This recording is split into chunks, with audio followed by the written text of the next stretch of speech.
நீராறும் கடலுடுத்த நிலமடந்தை கெழிலொழுகும் சீராறும் மதனமென திகழ்வரத கண்டமிதில் எக்கணமும் அதில் சிறந்த திராவிடனல் திருநாடும் தக்க சிறு பிறை நுதலும் தரித்தனரும் திலகமுமே அத்திலக வாசனை போல் அனைத்துலகும் இன்பமுற எத்திசையும் புகழ் மணக்க இருந்த பெரும் தமிழனங்கே தமிழனங்கே உன் சீரிழமை திறம்பியந்து செயல் மறந்து வாழ்த்துதுமே வாழ்த்துதுமே வாழ்த்துதுமே.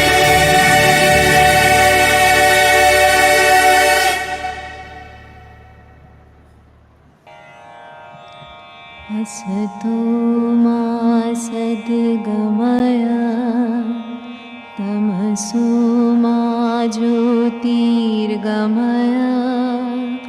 मृत्योर्मामृतं गमय. मा सद्गमय तमसो मा ज्योतिर्गमय मृत्योर्मामृतं गमय. असतो मा सद्गमय तमसो मा ज्योतिर्गमय मृत्योर्मामृतं गमय. ॐ शान्ति शान्ति शान्ति.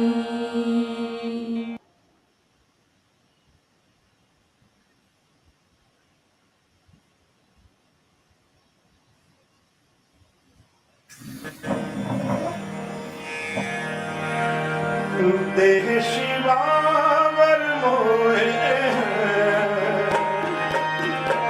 शुभ कर्म ते कबू ना करूं. देह शिवावर मोहे शुभ कर्म ते कबू ना करूं. न डरूं सो जब जाए करे अपनी जीत करो निश्चय करे अपनी जीत करो निश्चय करे अपनी जीत करो. देह शिवावर मोहे शुभ कर्म ते कबू ना करो. देह शिवावर शुभ कर्म ते कबू ना करूं. और सीखो अपने मन को है लालच हो भूल तो कुछ रो. है लालच हो भूल तो कुछ रो. है लालच हो भूल तो कुछ रो. देह शिवावर मोहे शुभ कर्म ते कबू ना करूं. देह शिवावर मोहे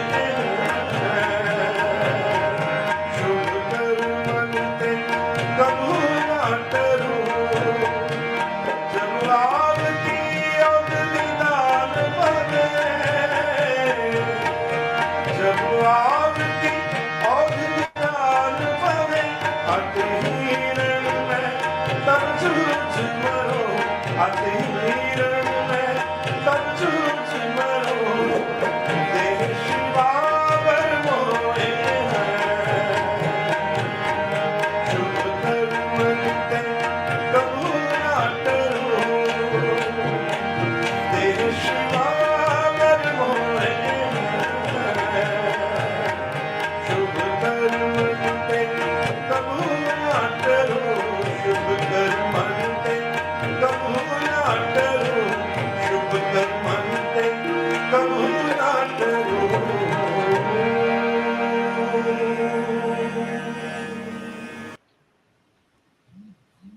very good afternoon to all of you.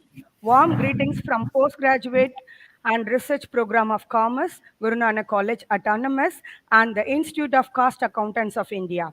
Welcome you all for the second day of the Capacity Enhancement Program on Information Technology in Commerce and Business.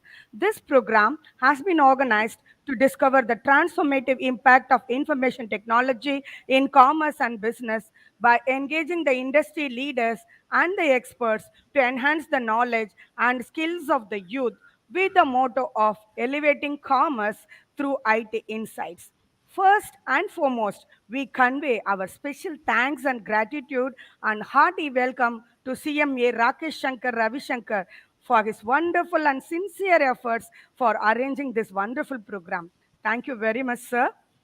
It's my great pleasure to wholeheartedly welcome the keynote speakers CMA Neeraj Dhananjay Joshi, CMA Ashish Prakash Thachi, Technical Session Resource Person CMA Vasudevan, CMA Venkatakrishnan Swaminathan, Convener Dr. T.K. Abhaikode Madam, Organizing Secretaries Dr. R. Geeta, Dr. R. Ramila, Organizing Committee members of this program, faculty members of Guru Nanak College, heads and faculty members of other institutions, students and other participants to the second day of the Capacity Enhancement Program on Information Technology in Commerce and Business.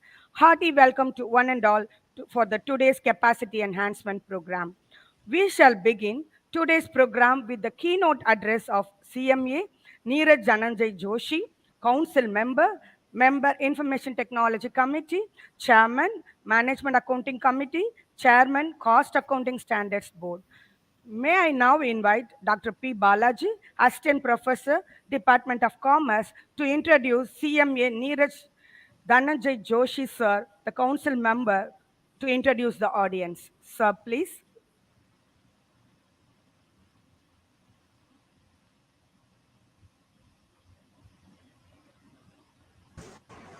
Ma'am, am I audible, ma'am? Yes, sir, please.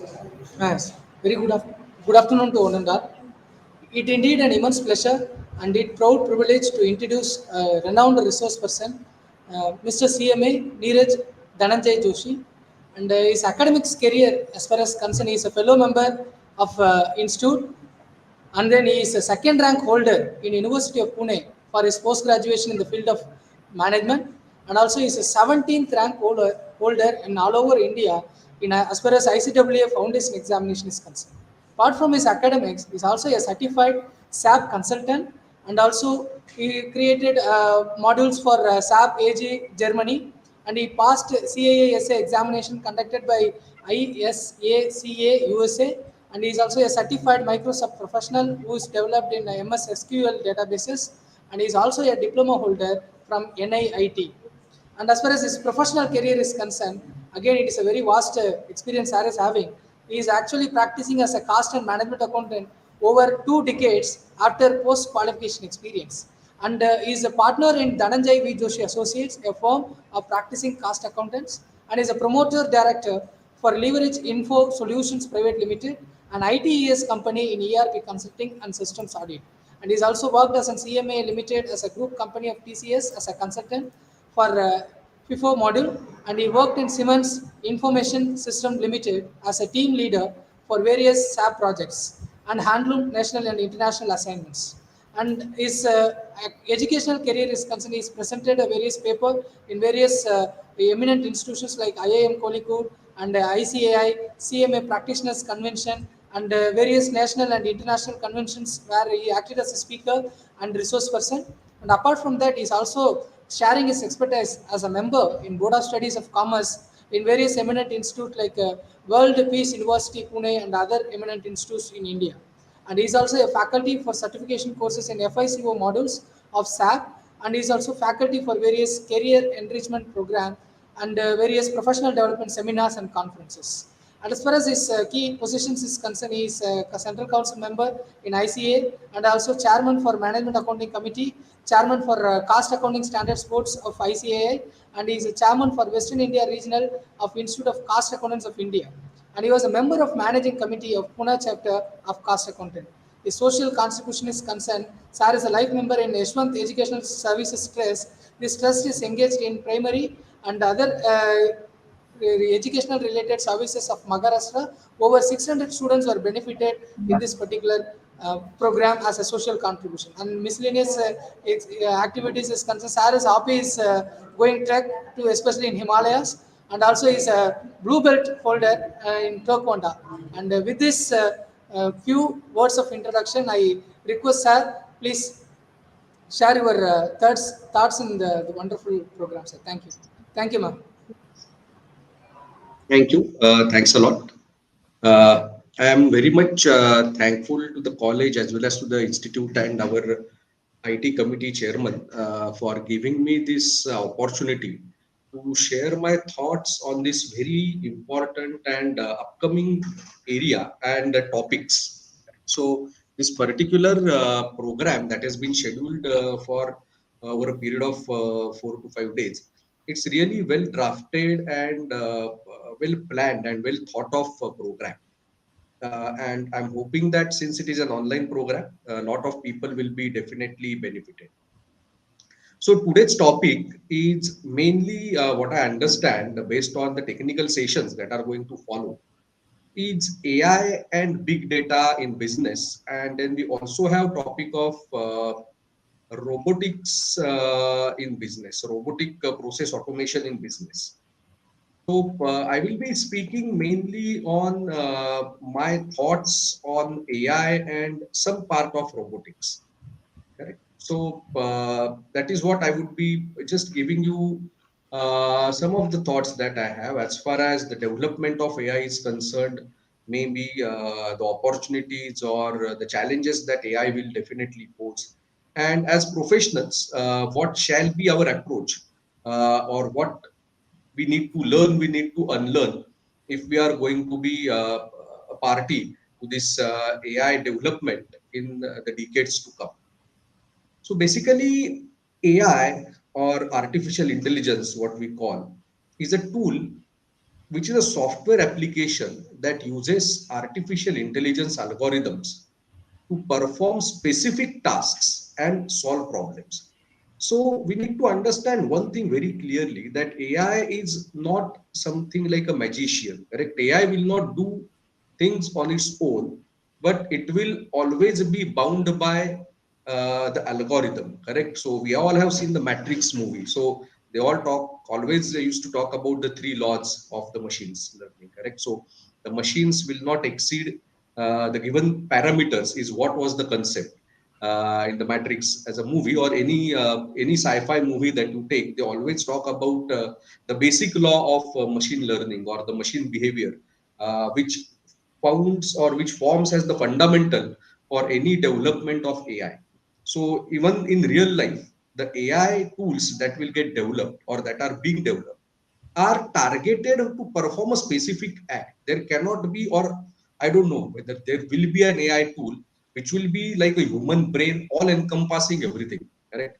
So till now we have not reached a level where AI will replace a human brain, but AI definitely will take our jobs and either make them easy or make them difficult. That depends upon how that particular AI tool that you are going to use is designed.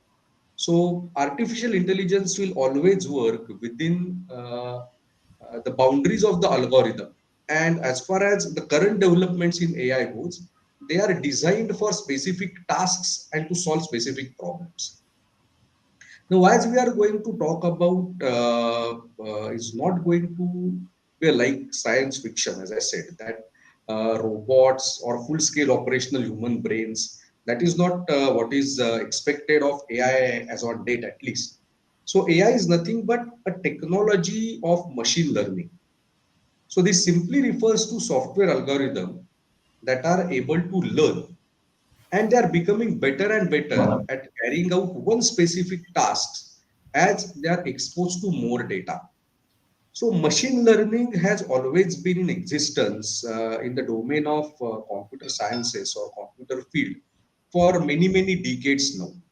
See, the data analytics that we all know has been into presence for many years now, was nothing but machine learning, correct? So the machines were given tasks to perform specific operations or specific analysis and give us the results. Now, what has dramatically changed is basically the access to internet, or the data points as they call in the machine learning language, that how many data points that the machine is accessing at a time.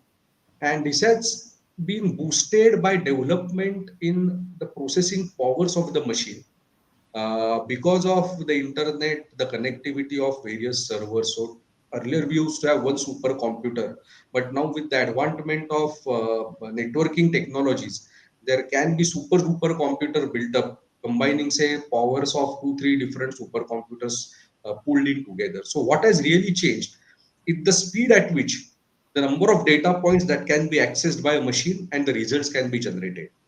So this all AI phenomena was brought to light or made popular by ChatGPT, that we all know.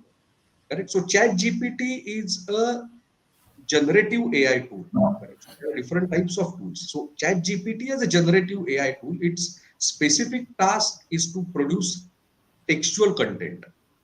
Correct. So there will be different tools available right now also on OpenAI technology that will generate videos or that will generate audio clips. So every AI tool is specifically oriented to perform certain duties. Now, what has changed is the speed at which they are able to access the data points. So because of internet, now so much of data is available online. So if the machine is able to access the entirety of the internet in given specified amount of times, then the results that can be produced will be simply staggering, or will be as good as a human can maybe produce, a normal human being can produce at any given point in time.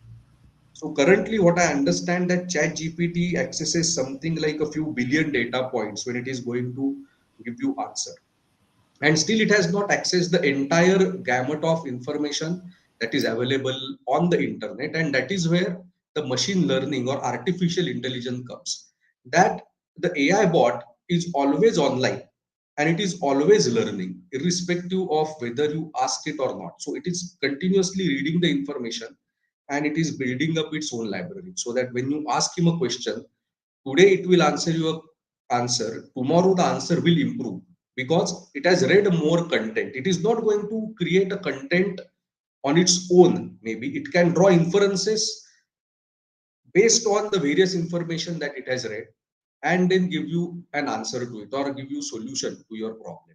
So that is how the AI as a tool is going to work.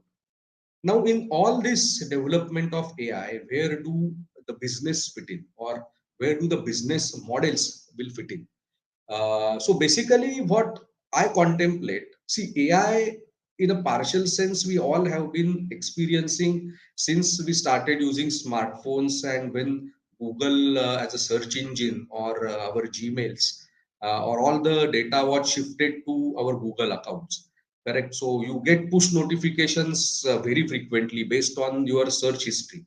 So that is nothing but a machine learning tool. That was the basic AI that has been in function for many years. Your Amazon or your Swiggy, you keep on getting notification based on your usage data. So that is nothing but an AI which is learning that what kind of orders you make. Now maybe the next step would be the machine will analyze on in what month or on what days what you order, and then start giving you more detailed kind of notification. So that is just advancement of AI, or that is how the progression of AI will happen.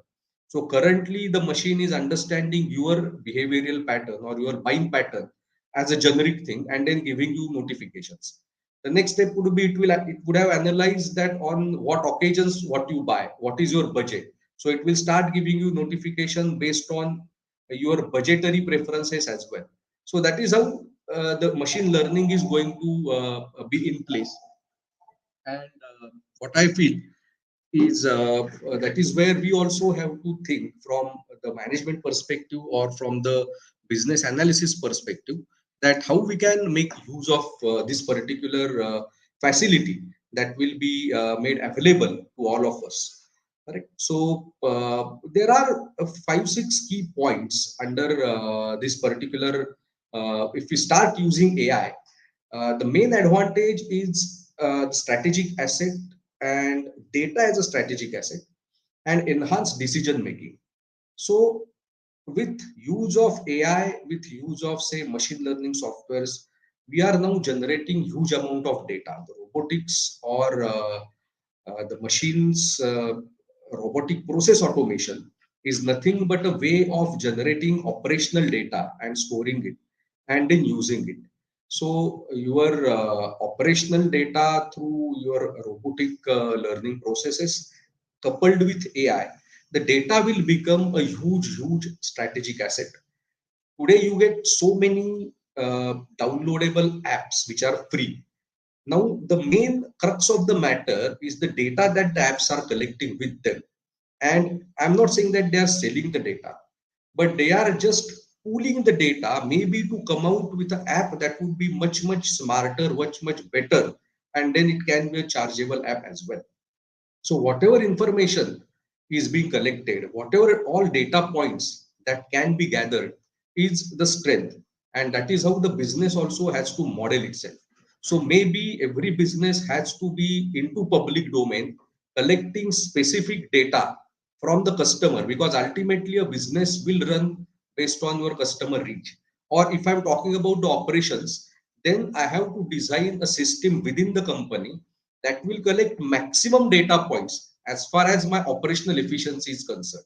So first step should be just collect as much data as you can, and then you start analyzing that data, and that is where the use of AI will kick in. That a human has limitation on working with the same kind of concentration, with the same kind of expertise. But with AI, you develop a program or you develop an algorithm once, it will run 24 by 7 with the same efficiency, with the same analytical mind, which will improve the quality of results as well as the speed at which you are getting the results. And that is where the use of AI will come in. So it will bring in definitely operational efficiency, which will aid in advanced decision making. So currently, whatever time is being spent maybe by executives like me in analyzing the data and in preparing some kind of a decision makeable output, that work will be done by the machines. So that is where the threat comes in. That what will happen to the existing manpower, which has a particular skill set. So definitely there is going to be a challenge, and we will all have to unlearn and learn many of the things. Correct. So basic job of data entry or even basic data analysis will definitely go up. If the AI keeps on developing with the pace it is currently doing, maybe even the analysis part or the decision making part will also become AI driven. And maybe then I will only have to uh, make a choice among the 3 4 decisions and business models that will be created by AI. But the job of creating that AI algorithm will still remain with humans, will still remain with people. Machines will start writing their own programs. That level is what its science fiction is all about, correct? So machine will think that what I shall develop further, and accordingly it will start developing the newer machines, correct? But ultimately everything is again controlled by human intervention somewhere. So let's not go to that extreme, but definitely we need to develop our skill set so that we become a person or a resource that can aid in developing the algorithm. And when I talk with many people in the AI business, they say that predictive modeling is what is going to be the most challenging or most in demand field in future. So it can be in any area, but you should be able to help the association or help the organization in identifying the data points for predictive modeling. So in a manufacturing setup, if I want to reduce my say quality cost, I need to identify that what is it that generates a quality problem. So as a analyst, I need to be able to tell company that look, you collect these 20 different informations. These are your 20 different data points, which will ultimately help you determine whether there will be a quality issue in that product at the beginning of the production cycle itself. So that is where the predictive modeling will come in, and that is how we have to be learning different things now. So I have always been telling all the people or all the students that I interact with that the time has come for the finance people to start. Earlier, we used to have finance for non-finance kind of lectures where we said that okay, the non-finance people, they need to learn finance so that they will achieve higher managerial positions. Now I think the cycle is going to get reversed. Now we need to learn the non-finance thing, and mainly the mathematics and statistical part of it, because the entire data modeling, entire data analysis, entire AI cycles, they are all based on your basic, or rather fundamentally good understanding of mathematics and statistics, and an advanced level of understanding of statistical methods. So as finance professionals, we now have to focus our attention on learning the mathematics, the statistics, or the non-finance kind of fields. One key area that is going to be a challenge is, see, AI is, or all these technologies are based on one basic assumption that the quality of data is good, the data is pure. Now, if you start feeding impure data into the system, it can be an internal system or as a threat. If I sit here and I start putting in some kind of a garbage onto internet, and I hire a team of say 100 people whose job is 24/7 on a particular topic, I keep on entering garbage into the system where I know that my competitor is trying to analyze a particular problem or a particular segment and develop a tool on that. I keep on just generating junk data into the system, onto the internet, in the public domain. Then my result coming out of AI will be a result that is biased, correct? That is called as a data bias. So there is always a threat of data bias in an AI generative, or anywhere we go for a computerization. The data bias is a main problem. So how do you tackle that as far as the analysis is concerned, or usage of the AI tools are concerned, or designing of AI is concerned, is going to be one big challenge. And other challenge that the entire world is now debating is on the ethical parameters of AI development, where it shall stop, correct? Or for which countries it is suitable, it is not suitable, who will decide?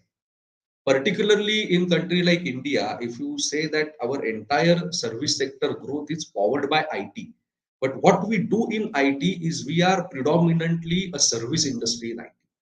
We don't develop products, but majority of our people are into coding of a product that is already developed by somebody, or into service support kind of a situation. Now, if AI is going to take away jobs of say 60% of those people, whether India as a country shall support development in AI, or whether we have power to stop it. Similarly, in field of say accounting or law also. Now, simple example of Chat GPT, which is a free version, that is Chat GPT 4, Chat GPT 3. Chat GPT 4 is paid version, which is said to be much more superior. And there is Chat GPT 5, which is already ready. It's not deployed yet. So the free version available currently is able to write uh, for say in the legal profession, the main crux is, one is argument, other is drafting. So drafting is a huge business in India. So tomorrow the machines starts drafting, and that definitely will be much better than a human can draft, because it has access to the best of drafts prepared all across the world for last hundreds of years. So machine surely will give you the best of the draft, but then what happens to the entire the legal practice that we have in India? Similarly, in field of accounting, if tomorrow the machine starts writing the accounts, doing the audits also, because audit is nothing but a set parameter is to be checked against whether your accounts complies with or not. So it is very easily machine programmable. So the entire stream of auditing practice will go away in one stroke of development of a good tool, like the government has already done. The GST audit is gone. The main reason is AI, or is the data availability. So government has deployed huge amount of data analytics into the system, so that the outliers are identified. Similar thing can happen in income tax audit, in the cost audit, in financial audit. So what happens to the accounting profession? So there is a dilemma at the world forums, that where the AI development shall stop, in which areas it shall be allowed, what will be the social implications of it, So all these things we have to consider, and I'm sure that the speaker, the technical speaker who is going to come after me, or in this today's sessions, and when they are going to address, they will surely address all of these issues. So I am once again thankful to all of you for giving me patient listening, and also giving me an opportunity to express my thoughts in front of you. Thank you. Thank you very much, sir, for sharing the great insights about AI, machine learning, and data analytics. You have blended AI and machine learning as the key elements in your keynote address. Your keynote address is so impressive, and the audience gained the familiarity about AI advancements, and we can foresee how AI is ruling the world. Thank you very much, sir. We are very happy to invite CMA Srinivasa Prasad, Council Member, Chairman, Information Technology Committee. We are very grateful to you, sir, for being with us and designing and dedicating the unique and wonderful capacity enhancement program to the audience. It is really a remarkable success, sir. Thank you very much, sir. I may take this opportunity to invite Dr. T.K. Abhaikode, Madam, HOD of Commerce Department, for the second day capacity enhancement program. We have in our midst CMA Ashish Prakash Tate, Council Member, Chairman, International Affairs Committee, Chairman, Career Counseling and Placement Committee, Chairman, Sustainability Standards Board, keynote speaker for today's program. May I now invite Dr. P. Balaji, Assistant Professor, Department of Commerce, to introduce CMA Ashish Prakash Tate, Council Member, to the audience. Sir, please. Thank you, ma'am. Once again, it indeed a very immense pleasure to introduce our another keynote speaker, CMA Sri Dr. Ashish Tate, who is a renowned cost and management accountant in the country. He started his career as a CMA in leading pharmaceutical manufacturing company, that is About India Limited, and after winning his first managing director's award in the hands of the managing directors of the company for his exceptional performance, and he decided to find himself in a big world as a teaching professional. So he started and working as a career. He started his career as a professor in the leading management institutes like Chaitanya and the Indira Group of Institution, and also he associated with various eminent institutions like ITM, IFIN, and other eminent institutions as a visiting faculty in the field of management. He is also a leading faculty in the Institute of Cost Accountants of India for various oral coaching and campus orientation programs. He is a person who pioneered in soft skill development program for budding and upcoming CMA professionals during his tenure at Mumbai. He conducted numerous webinars, seminars, and workshops for all the three professional institutes at various locations across the country. He has conducted a number of webinars and corporate training for quite a few numbers of companies in and around India. Besides, he has given a professional talk in countries outside the India too. CMA Sri Dr. Ashish Tate completed his post-graduation in commerce and also cost accounting degrees before he joined in corporates. And after stepping into the teacher's role, he successfully completed his studies, that is an highest academic degree, that is Doctor of Philosophy from prestigious Symbiosis International deemed to be university. He is presently a partner in leading cost and management accounting firm, that is Joshi Apte and Associates, specialized in cost audits, management, cost management and internal audits, and designing in MIS and other valuations, etc. He is also an insolvency professional and independent director. He is very popular for appearing on national and local television channels, expressing his various views on income tax, GST, and economic matters when it comes to the national need. And he also writes a columnist in Marathi paper and is very quite popular in among the Maharashtra. He is a scholarly author, published various magazines across the country and also across the various other countries also.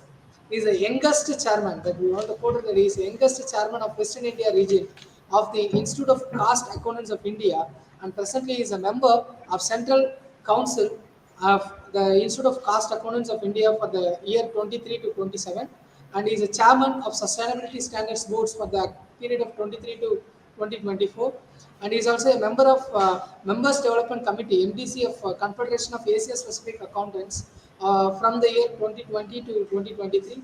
Besides his activities, He is also a national and international level chess player, has won many medals for individual as well as teams and for representing the India in various other forums. He is also internationally rated chess player for India. With these few words of introduction, I humbly request, sir, please share your thought on the keynote, especially to our August gathering. Thank you, sir.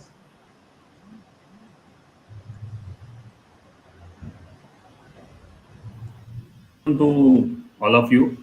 I hope I'm audible. Yes, Yes, sir. sir. Yes, Yes, sir. you are audible, Ashish. Hello.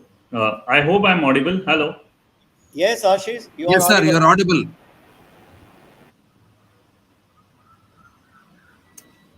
Okay. Okay. I think there is some. Yes, I think there's some network issue at my end. So, but doesn't matter. That's a good beginning to discuss about the big data analysis. That whoever is looking at all this disruption in the internet at my end possibly can have some kind of a data which will tell you that from this time to this time there was a gap, or from this time to that time it was very good internet or similar to that. So what we are doing in a way is we just try to analyze the data. We have been analyzing data for quite long, and we have been doing a lot of data analysis in the past also, but nowadays it has got a some kind of a glamorous name which has come, and that is called as a artificial intelligence and big data analysis. Of course, first I'll talk about big data analysis, then I will go to the artificial intelligence, because my friend, whatever I have listened to Neeraj Joshi, I thought that he has covered lot many things in artificial intelligence. He has covered many things in big data analysis also. So I will more touch upon big data analysis, and then we'll come back to artificial intelligence. So when it comes to the big data analysis, we have been doing, as what I told you, data analysis for quite long. Nowadays it has come up as a new tool to say that it's something which is called as a big data analysis. Why? Because if you see the transition of humankind which is happening from so many years, now we have come to such a position wherein we have a lot of data, we have a lot of data points, we have a lot of people, those who are entering into many things into the computer, laptop, system, ERP, or whatever name you call it. So having said this, there is a lot of data points or data which has come up. There is a lot of improvement into data collection techniques as well, data collection machines also. So it has become, rather we have become depository of quite a large number of data, and now that needs to be converted into analysis. And I'm proud to say that Institute of Cost Accountants of India has many courses under Advanced Studies Department, wherein we conduct many data analysis or big data analysis courses, also diplomas also. So those who are interested can visit our website. So what we are doing in a way is typically collecting all the data and analyzing the same. Now that is called as something called as a big data analysis. Of course, if you go to a simple, I'll give you a simple example. If you go to a healthcare industry, or God forbidden, nobody gets admitted to the hospital from your side, but then if somebody gets admitted to the hospital, you tell that patient is admitted to ICU, and the patient is not in ICU, he is in normal room. So what is the difference between these two? The difference between these two is nothing but the big data analysis. So what is big data analysis is patient in the normal room, his blood pressure, sugar, and all other vitals will be taken every 2 hours, 3 hours, 4 hours, like that. And you know that patient is good, so you don't require to look after him for those 2 hours, 3 hours, 4 hours, whenever you are taking vitals.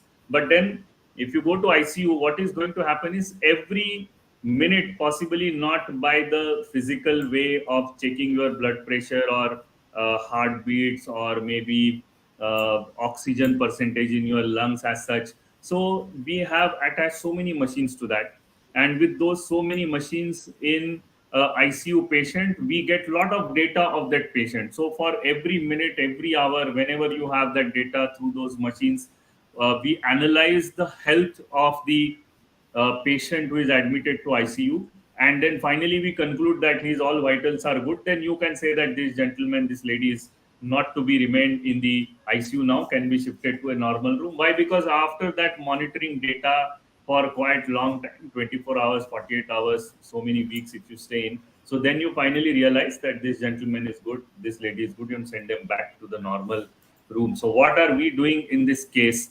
Possibly that is not called as a big data analysis in normal term, but what you see actually there is nothing but the big data analysis, because after getting lot of data, then only the analysis of that data is possible, and you make that big data analysis and that convert into some kind of a conclusion or some kind of a prediction, some kind of a prescription, whatever you do from that data, and finally you arrive something from that data and say that this is what we are doing data analysis. So imagine that this is just a small example of healthcare industry I gave you. You imagine if it is entertainment industry, if it is bank, if it is shares, if it is anything related to all other datas which we have. So for the government also, economy related lot of data which comes to the government with lot of sources which are there.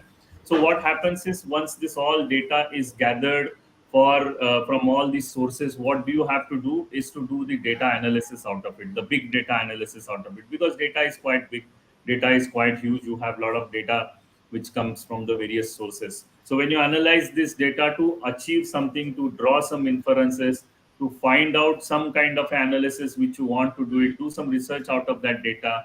In simple words, nowadays it is called as a big data analysis. So my best wishes to all of you, those who are going to learn today about the big data analysis. Of course, this is just a small session, small lecture which has been put up by the institute and the college. And I'm very sure that by listening to this lecture, you will have some kind of inquisitivity, some kind of thoughtfulness that what these people are doing in big data analysis. Of course, artificial intelligence is also there, as what my friend told earlier, that we have lost GST audit is only because of artificial intelligence and big data analysis, because government has all the data of invoices which has been raised on a particular manufacturer, as well as whatever he is raising on the others for his customers. So all data is with government. Government itself, through various AI techniques, collect the same and then show it to you in your different returns, comes up as a pop-up window. And then what is going to happen in that case is that is called as a artificial intelligence. So just to tell you how the artificial intelligence happens is, nowadays there are so many applications of those artificial intelligence which you must be seeing also on day-to-day life. So for example, if I call up somebody from my phone, and my phone is connected with Twitter or Facebook or so many other social media, so what is going to happen is when I call up that gentleman, immediately on the Facebook it comes through and saying that there is a suggestion for the friendship, and that number comes, that friend's face comes on the Facebook and saying that you kindly send him request, confirm the request or similar to that. So what is this being done by this telephone is nothing but it will tell you that this is what is artificial intelligence is. By catching the number which you have dialed, phone or your social media comes to know that you are in touch with this person, and from the if that gentleman is also logging in with this phone number, then automatically on your Facebook or social media account the request appears saying that you kindly give him request for the friend or something like that. If you go to Google, if you search a typical type of a ghazal, or if you search for say Rahul Gandhi, or maybe Narendra Modi, or very similar kind of world leaders, etc. So what happens is, next time you see it on the screen that all those speeches of those world leaders or to whom you have searched earlier, those keeps on coming. Even if you go to Instagram nowadays, we watch reels. So there, if you watch a reel of a specific type or for a specific leader, etc., etc., then next time when you open up that reel again, reel of that specific leader also comes onto your screen, and it tells you that you please listen to this also or read to this also. So what is this in a way these data are doing, or these websites are doing? They are doing nothing but it is called as a AI, artificial intelligence these people are doing. So they know what is your interest into. So if you are having interest in ghazal, if you are having interest in food, you are having interest in chess, or you are having interest in anything else, so if you start looking at those pictures or maybe videos, etc. So they keep on having a pop-up on your right hand side, left hand side, and they ask you whether you want to see those. So what are we doing in that case is nothing but artificial intelligence. So my point to say is these are only applications, as what I tried to tell you. You imagine that the future lies with this AI and big data analysis. So if you want to be the professional in future, my suggestion that you seriously think of going into these areas of AI and big data analysis as such, so that definitely there are career opportunities, and it is not going to end just at AI and big data analysis. It will go further. Neeraj Joshi told you about the ChatGPT 3, ChatGPT 4, 5, or whatever versions of ChatGPT are there. So these are going to change the face of this world, and this is very relevant contemporary topic which has been chosen by our chairman of IT committee, TCA Srinivas Prasad sir. So thank you on behalf of all the students to TCA Prasad sir for choosing such apt topic. And definitely I'm sure that all you people are listening to these kind of sessions of AI and big data analysis will definitely think in future to take this as a career as well. So my best wishes to all of you, and thank you so much to our chairman IT committee and the college for giving me this opportunity. Thank you so much. Thank you, Ashish ji and Neeraj. Thank you very much. Thank you very much, sir, for sharing your assessments on big data analysis, more data points, data collection techniques, data machines, data analysis techniques. You have enlightened us how big data analysis is accommodating and supporting the decision makers in all the field. Your added contents on AI in a different dimensions that made us better understanding. Thank you very much, sir, for giving the excellent, perfect keynote address. Thank you, sir. Now, we begin the technical session 2 on the topic Artificial Intelligence and Big Data in Business. For this session, CMAS Vasudevan, Director, Business Development, Institute of Analytics, United States of America, has given his kind consent to be the resource person for the session to share his expertise to the audience. May I now invite Dr. C. Revati, Assistant Professor and Research Supervisor, PG and Research Program of Commerce, to introduce CMAS Vasudevan sir to the August audience. Madam, please. Thank you, ma'am. Good afternoon to everyone. I'm profoundly delighted to take an opportunity to introduce the resource person for the day, CMA S. Vasudevan, Director, Business Development, Institute of Analytics, USA, who has graciously accepted an invitation to join us today. I'm proud to say that SAR is positioning as a head of the Indian operations of the training division and strategic operations role for the consulting divisions of the company. SAR has a professional experience as a corporate functional head for over 3.5 decades in the multifaceted organization.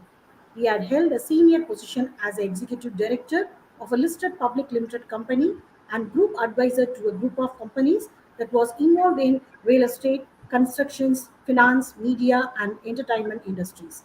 And Sir headed overall operations of the Bombay Stock Exchange enterprise, resource planning, and supply chain management. Besides all this, Sar is having a passion of teaching and training and moved into academics and was a dean of a business school with tie-up in Canada. He has been offering a consultancy services on strategic management that includes project management, financial management, costing for MSME and startups, and also involved with the Madras Management Association Young Entrepreneur School to handle the various training programs. We are honored to have CMAS Vasudevan with us today to share his insights and experience with our students and faculty. On behalf of PG and Research Program of Commerce, I hand over the session to the eminent resource person. Sir, please. Thank you very much, madam. Thank you for the organizers for having me here. I hope my audio is clear. Yes, yes, sir. Very well. Thank you very much.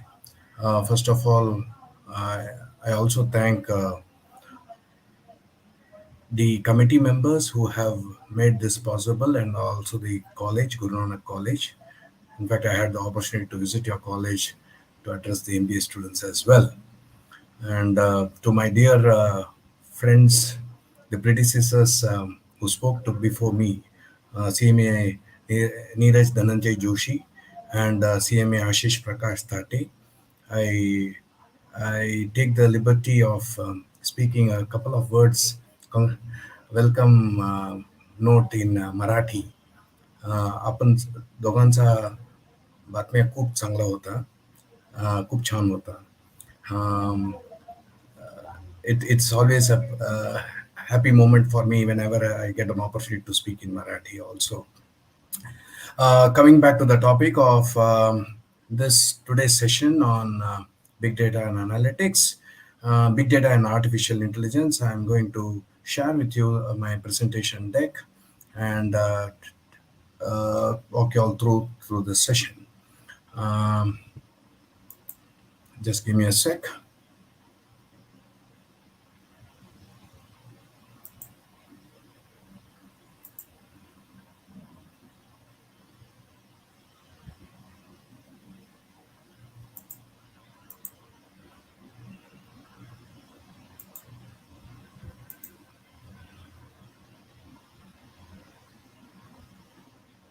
This file is getting uploaded. It's processing here. Just give me a sec. And I take this opportunity to thank also CMA TCS Tinivas Prasad sir and CMA Rakesh Shankar sir for giving me this opportunity today. And I hope it says that there was an issue with your file. Please try it again in a little while. Probably I should close the file. I don't know. Sir, you'll have to share via share screen. That's what I did. I went through the present share screen. Okay. Share screen. That will be better. Right. Thank you for that clarification. 1 minute.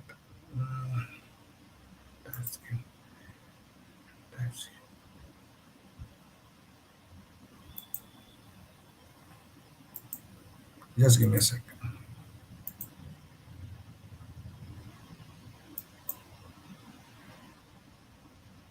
No, it's not coming. I think it's sharing something else. I'm sorry about that. 1 minute. I'll stop sharing this. 1 minute. Share screen.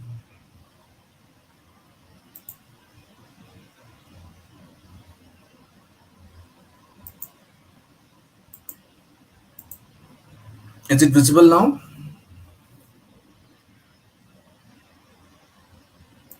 Is it visible now? Yes, it is visible. Okay. Right. You can go to the presenter mode so that it becomes bigger. Okay, where is it? Sir, Sir, below the percentage. You can otherwise press I'll function. go to the slide. No, I will go to the slideshow mode. Yeah, that is what. Yes. Okay. This is Otherwise, fine. You can press F5. Function 5, when you press, it will go to the presenter mode. Yeah. I think I've done that. Yeah. Okay. So we move on, and incidentally, both of the earlier keynote speakers have made my job very, very, very, very easy by giving the clear information or inputs about what is artificial intelligence and big data.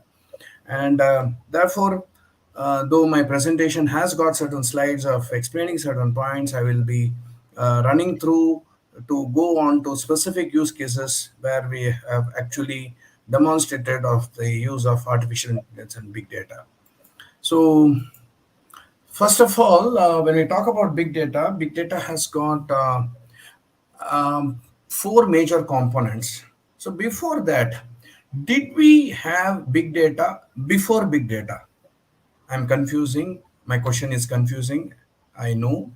But my question is like this. We are now talking in the last few years about big data. We are hearing this terminology called big data quite often, especially in the last 7, 8 years, 10 years or so. But was there big data before big data? Before the phrase had come as big data? Absolutely yes. Absolutely yes.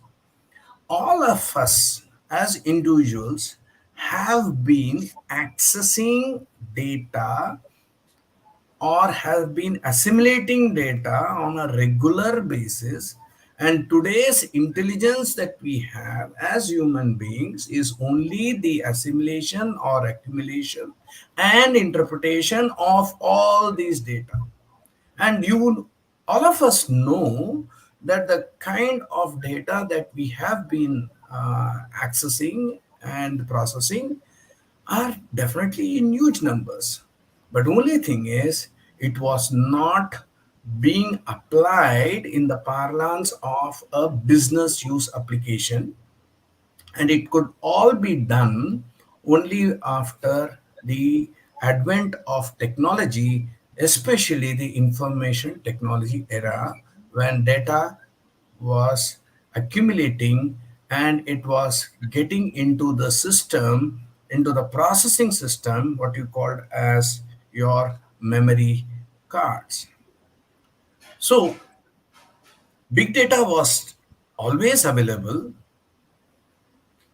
but we are now going to understand it from the point of view as how technological world, how the business world is trying to understand it.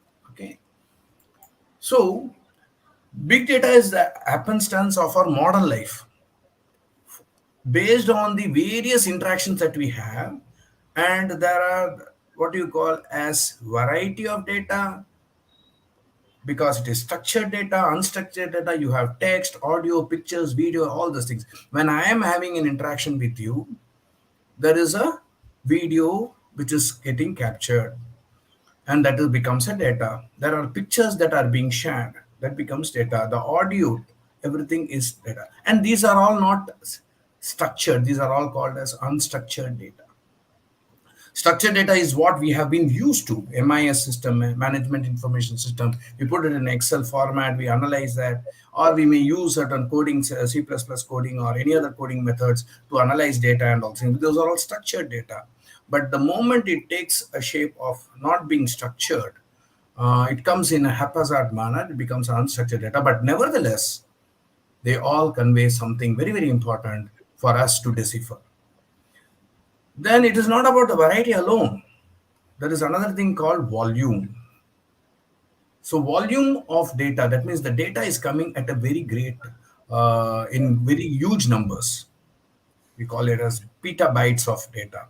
So these are all technological terms for us to understand. And then you have the velocity of that, the speed at which the data is getting accumulated. And it is coming at a very, very furious pace. So we have seen three V's: variety, volume, and velocity. And it requires different and newer kinds of tools, techniques, and application for managing this big data. So if I have to understand big data, I will characterize them into four V's. Earlier I talked about three V's: volume, velocity, volume. That's why it is called as big data. And if the volume is definitely going to improve, it is going to increase tremendously, still it will be called as big data. And beyond the point, it is ultimately data, data, and data alone. Whether you call it is big data or small data, it is all data which really matters. So the volume, the quantity of data that determines, the speed determines the velocity, and the type of data determines the variety. But beyond all these things, apart from all of these three V's, most important thing is the veracity of data, or the verity of data, or the verifiability of the data. How much truth is hidden in that? What is the value that we can derive? There are certain data which may not be relevant for the given problem use case. So we'll have to decipher what is the data that is going to be used in a particular business problem for decision making. Ultimately, management is all about decision making, and for decision making you need information. Information comes from data, and that's where all this is leading to. So why does big data happen? How does it happen? So you can, this is in 60 seconds. This is a very, I would say this is not the latest one. These are all information taken a couple of years before. You can see in 60 seconds, 13,000 plus hours music is being streamed on Fundora, 12,000 new ads are being posted. Then you have 100 new LinkedIn accounts that are being opened up in 60 seconds, in within 1 minute. 6,94,445 search queries in Google. You can see the kind of transactions or interactions that are happening in the technological world, and all these are generating data, and these data have information, and these information help us to take decisions. This is a McKinsey report which talks about, what are all the emerging technologies, or what you call as disruptive technologies. This is again a old, I would say, couple of years before slide, but still it has got relevance. It talks about the 33 trillion technology that is being worked out, that is, and knowledge automation work out itself. All this big data, uh, artificial intelligence. Dr. Vasudevan, Yes, sir. this is Prasad. Are you going to the next slides? Because we are seeing only the opening slide. If you are going to the other slides, we are not seeing it. Arre Bapre. Okay, I'm sorry about that. I'm sorry about that. Let's Sir, see. you'll have to go to the presentation. You have selected the presentation mode, but the Okay. screen is still remaining in the PowerPoint. You will have to go to the presentation mode, sir. You go to the presentation mode, and then when you enter F5 function 5 key in your laptop, it will go to the Are you able to presentation. see me now in this artificial intelligence? No, sir. You are come out of the screen sharing. You will Okay, have to get let back me. to screen sharing, then Okay, presenter mode, then you go to okay. the particular slide. I'm sorry about that, sir. Sorry about that. Because suddenly when you talked about McKinsey report, then I knew that that slide hasn't come up. Thank Oh, you. I'm sorry about Going that. on mute So again. I'll go to the earlier slide. I'll go to the present. Then I'm going to share screen. Yes, sir. In that, I have share screening. One is easiest, share screen. Okay, I'm choosing. Here I'm choosing this window, which is having this. Presentation. Yeah, I'm sharing it now. Are you able to see this? Are you able to see the first slide? The Sir, you second are. slide? It will Yes, come, sir. sir. Yes, sir. Hold on. Please. Yes, sir. I'll not do the slideshow then. Probably slideshow is not moving. I don't know why. Shall I go by this? Are you able to see Yes, Yeah, this sir. yeah. now? Yes, sir. Yeah, we are Yeah, able to please. see, sir. You may please proceed. Yeah, I think this is what I will do. So I'll go on this mode alone. I mean, without taking much of your time. Sorry about that, because this platform, I'm using it for the first time. I've been using Zoom and other Microsoft technology platforms for presentation. Nevertheless, okay. So coming back to this, you have this. I was explaining about the variety, volume, and velocity, and then I was talking about the verity. And I was talking about why big data happens, and I was giving these information, like how much of data is being accumulated in 60 seconds time. And I was here finally. I was talking about the 33 trillion technology opportunity that is coming based on the McKinsey report. 12 disruptive technologies that were identified, in within which automation of knowledge work, that is the key area where the maximum of the opportunities are available. It talks about $5.2 trillion opportunity. Assuming this data is entire is wrong, is not perfect, or is not accurate, or the prediction is not accurate, let us say, even if it is 5% accurate, it may not be 100% false. It has to be at least 5%. Of course, the organization is very, very reputed one. They have done a lot of homework on that. But giving elbow room of say 95% to be not accurate, 5% accuracy, still it means a huge opportunity. 5% of 5.3 trillion. So big data plays a very, very, very important role in the whole scheme of things. Now, when we talk about artificial intelligence, the concept of artificial intelligence came in only because of the big data. Now, what is intelligence? Why it's called artificial intelligence is something which we need to understand. Intelligence is something which, as human beings or any other being for that matter, is able to gather information or take inputs from the outside world, either through education or through experience or through any other method. Those inputs are processed and then it responds. Artificial intelligence is creating a technology and making a machine or any other gadget to respond as if it is a human being. Not to the extent of the intelligence level that human beings have developed today, but it is moving in that direction. Has the field of big data and artificial intelligence fully evolved? I would say no. It has not. It is still evolving, and it has just begun to evolve in the last 5-10 years. And the opening, the opportunity for growth in these two areas is going to be tremendous because of the kind of information, the kind of technological development that are taking place. So if we have to look at what is happening in artificial intelligence, what was the past? The past was based on information that we were seeking to get. We were always seeking to get information. If you take an MIS system, we were able to seek the information. If you talk about the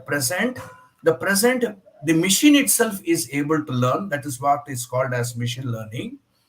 And the future is going to be where machine is not only going to learn, but is also going to respond on its own through the intelligence that it is going to develop like any other human being. And that is where the I would say the warning bells are being sounded, that we have to be very, very careful in terms of artificial intelligence. Now, I have a very interesting video to play. I do not know whether I have time, Rakesh. I think how many more minutes do I have, Rakesh? You have got another 3 to 4 minutes, sir. Okay, then I'll just skip this video. Then I'll move on to the. I think this I have already given you. Neural networks are the ones earlier that were being captured in the artificial intelligence era, if you can say 1950s to 1970s. Then the 80s to 2000 were machine learning, and present day is deep learning. So artificial intelligence is a combination of all these three. You have neural networks, you have machine learning and deep learning. All these are the combination of all these three things are what is called as the artificial intelligence. Artificial intelligence, machine learning, deep learning are used interchangeably, because as I was telling you, this field is evolving and it is not yet kind of fully matured in terms of its usability. But before it could mature itself, there are fears about how it is going to have a disruption in the whole working environment that one is going to have. We did hear the keynote speaker speak about the chat GPT kind of areas that are evolving. So any information, the other day we had a seminar where they were able to tell, if I want to hear a music of both contemporary modern music, a little bit of Carnatic, and I want to hear the sound of flute, by which I can have a background of something, the artificial intelligence will be able to gather all this and come with a musical narration, which a normal human being may not be able to do, even if the best of the musician may not be able to do that.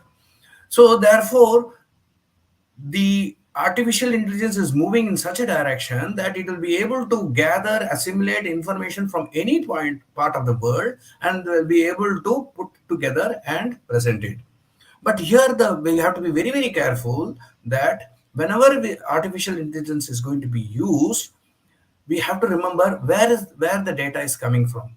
Ultimately, it is all about data. More the data, more the accuracy of prediction, more the accuracy of the response. Otherwise, it can go haywire. So these are all the various definitions of artificial. Let me not go there. The world of AI, I don't want to dwell on this. I'm going to go on to the aspects of intelligence, artificial, the processing of language, communication, learn, adapt. All these are usual into human being skills, problem solving skills, remember, recall, create knowledge, apply knowledge. All these are human experiences processed. Okay, so why is artificial intelligence important? Because it is automates repetitive learning. It is enabling to discover through data. AI adds intelligence to existing products. AI analyzes more and deeper data. AI achieves incredible accuracy, and whatever is the data available, it gets the most out of it. These are the advantages of AI. Okay. Let me go to some of the use cases.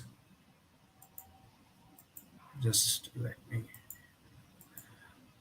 Healthcare. This is one area which we have been also working as a consulting company. In healthcare, we will be able to predict based on the kind of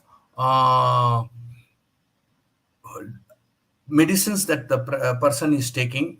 In today's context, somebody is going through some medication process and other things.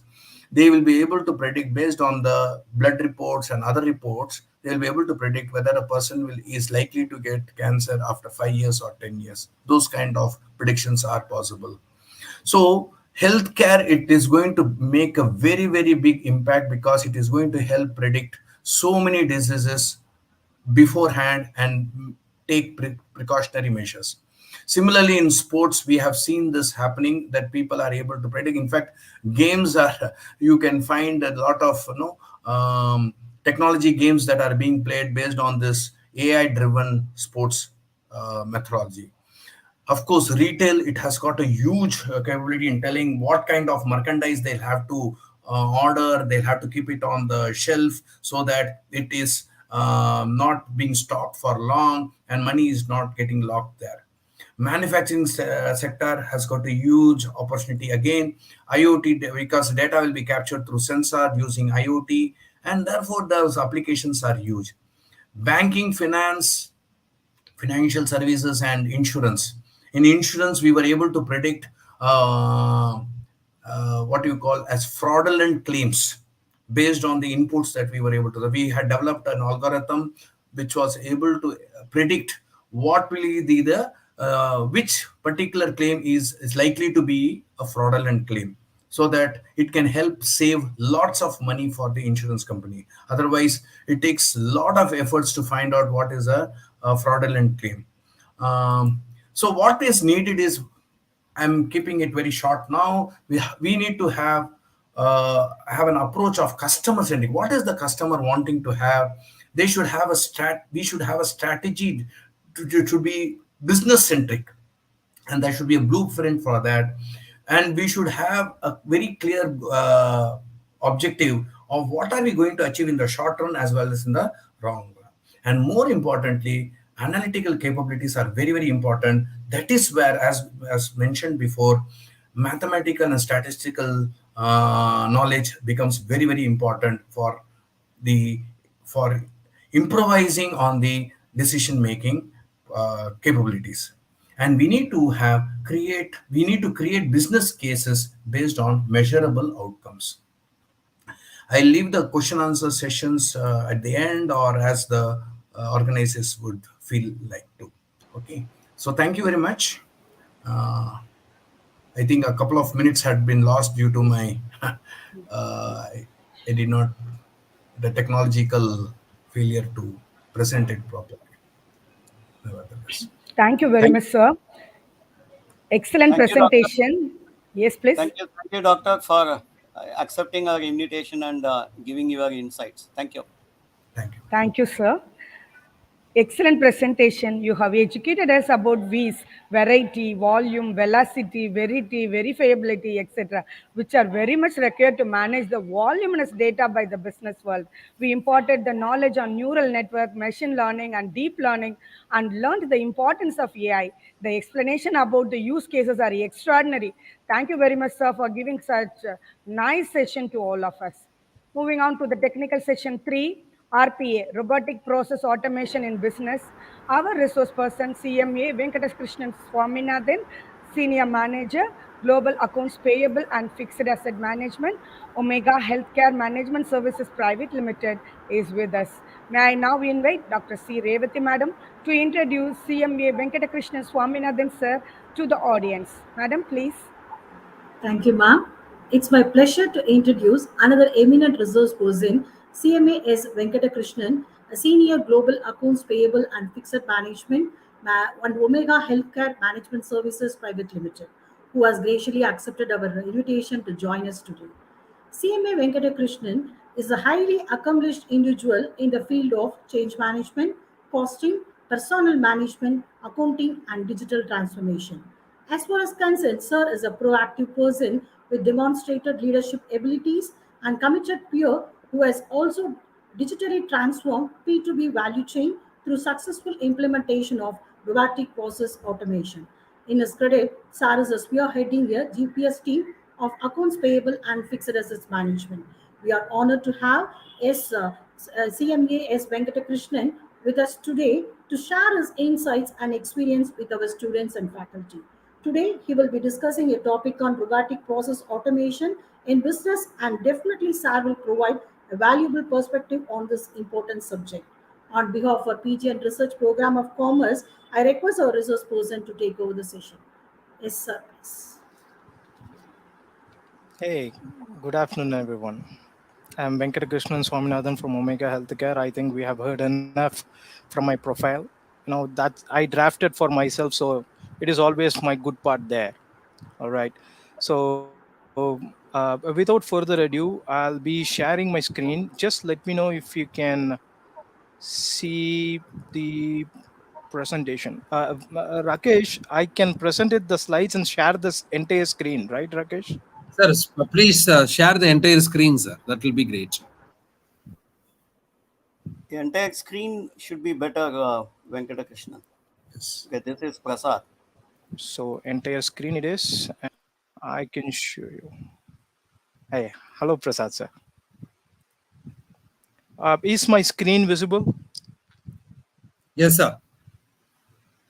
You can share. You are able to You see. can check it. Yes. You are able to Yeah, see the it has consecutive come. slides, or Yeah, Yes, yeah. sir. all Yes, right. sir. Thank you so much. I wouldn't, being at the a last resource person, I know you would have already spent a lot of your energy learning a lot of things about from various faculties thereby. So I would like to have a precise outline of the robotic process automation and how the industry is uses, what are all the benefits and challenges, and if you choose to use the career in the RPA, how would you require to do that? So here, I'm going to provide you only a large outline of the RPA by itself. So to start with, let's understand what RPA basically is. Assume you have a digital here assistant, all right? It's a software robot. It's not a sci-fi robots where you see in Avengers and all. It's not a sci-fi robots. It's not something that appears in Star Wars. It's a software, which we call it as a bot, which is used to automatically train and automatically do all the routine repetitive tasks which are huge and voluminous, and these tasks which will be handled by the bots so as to ensure and provide adequate time for the employees to do high value added activities rather than doing a routine tasks. So it is more like mimicking the human activities, where it will also interact various applications on softwares aligned by. To give you an example, it can open up a mail, it can read and deliver a mail, it can open up a notepad, type something, it can write or write a formula in Excel. Call what it may, name it, it will do it. All you have to do is train and test. This is an outline of what RPA precisely means. And why do we have to use in the business? Why do we care for RPA?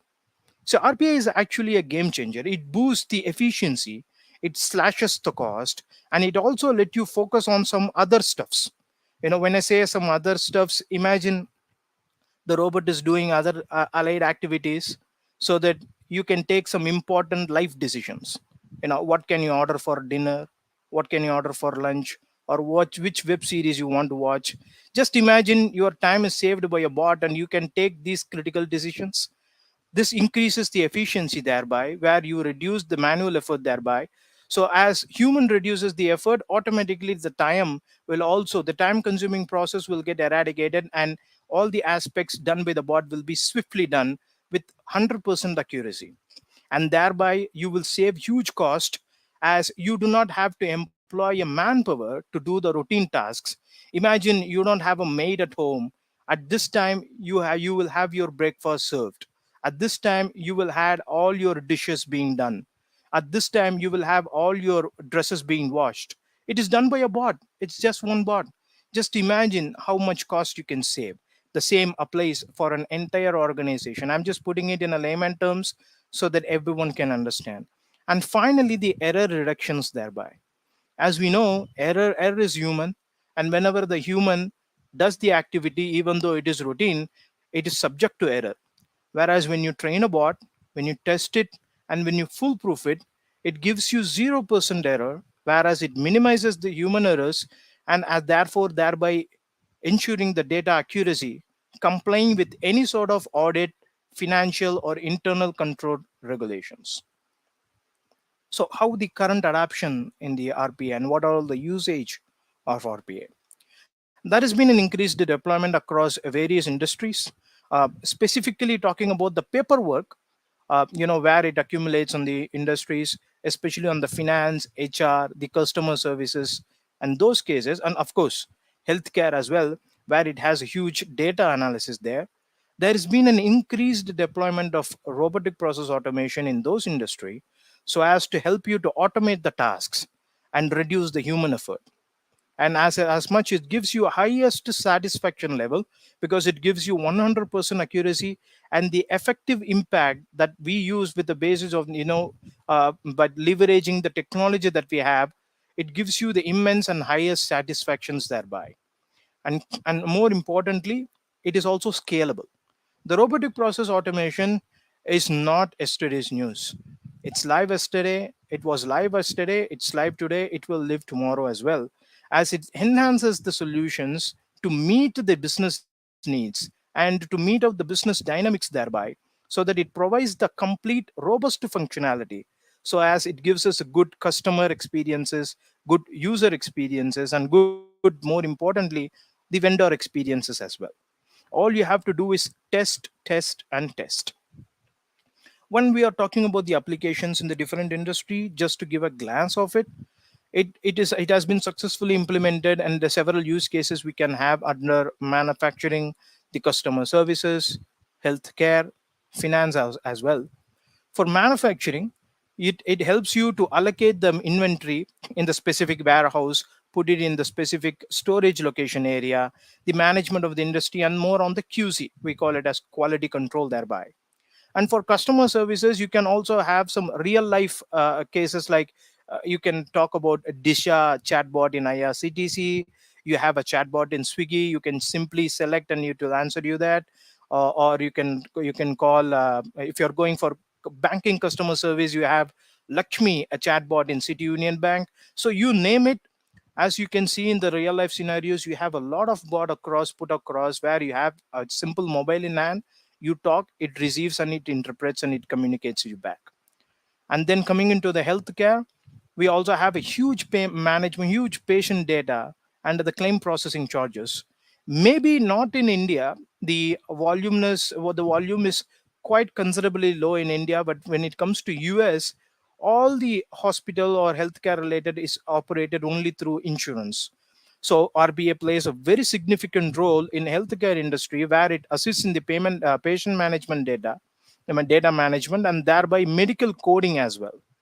And finally, finance, where any sort of financial process you say wherever there is a huge paperwork, be it invoice processing, be it invoice claims, be it accounts receivables processing, be it a bank reconciliation statement, or be it reconciliations of costing data and or preparation of consolidated financial statements, anything you train on RPA, it automates all the manual processes thereby, and you give a regulation it, and it will reduce all sort of risks, and it will ensure there is an improved accuracy, thereby accelerating any financial operations thereby. Mr. Well, Venkatesh, I'm sorry. Mr. Venkatesh, a small request. Can you just go back on the finance? I would Here, like you to spend a minute or two on what you have implemented on RPA in TAFE on bill processing payments. That will help the finance people. I'll be more than excited to do that. Thank you. Yeah, please, because Um, I know that you are the first person, at least in Chennai, to have implemented. So it will be very helpful to all finance people and the students and faculty. Please, I request Rakesh to give that additional time to him. Yeah, please go ahead. Sure, sir. Sure, sir. It's very okay. interesting as a finance people. We should know. Yeah, Mr. Venkatakrishna. Thank you so much, sir. So students and faculties, that we call it as a segment. Please pardon me, I don't have a whiteboard, or else I can simply write and give you a class. But let me be very short and sweet here. We in under finance we call three major pillar. We call it as P2P, procure to pay, and the next one we call it as O2C, which is order to cash, and finally we call it as R2R, record to report. um, I request everyone, especially on the students, understand these jargons. So when you get into interview and when you speak those things, they will already know that you are already on the track, you are the right person to get the job. Okay, these are some trade secrets I'm letting you. Never relieve the trade secrets. So this P2P is where we implemented this robotic process automation. Precisely, I order for a material in a manufacturing. The purchase order, I raise a purchase order. It goes to the vendor. Vendor prepares the material, puts in a truck, send it to the processing manufacturing plant. In the manufacturing plant, the security guards takes a seal, and then the stores manager takes a seal and allocates the respective product in the store. And when the production starts, this material is pushed to production and gets assembled in a tractor, and then the tractor is rolled down. Meanwhile, the supply invoice, when the vendor supplies the invoices, that invoice paperwork goes to the accounts payables team. The accounts payable teams does all the validation, ensures the PO credentials matches the invoice credentials, and thereby they account the invoice and make the payment. This is the whole SEM cycle that I show you there. Sorry. So how it happens is that you will be dealing with at least 5,000 different materials, and you will be dealing with 35 lakh. I reiterate, 35 lakh of invoices per annum. So you will have around, I should say, 20 or 40 people around whose daily job is to validate, seal, enter, check. Validate, seal, enter, check. That's all. It doesn't require special skill set there. So what we did was, we brought in all the vendors. We told the vendors that, sir, you continue with the regular process where you receive the purchase order, you dispatch the material in a truck, let it go to manufacturing. So the physical process of dispatching of materials, storing in a warehouse, and sending it to production and the tractor rollout, let us continue thereby. This RPA comes into the picture when there is a paperwork comes in. The paperwork is what? When they submit the invoices. The vendor submits the invoices in hard copy. One will be in A4, one will be in a data matrix, one will be in a shape you will never know. So all these invoices will be there, and there will be different material mentioned. The price will be different, the shapes will be different.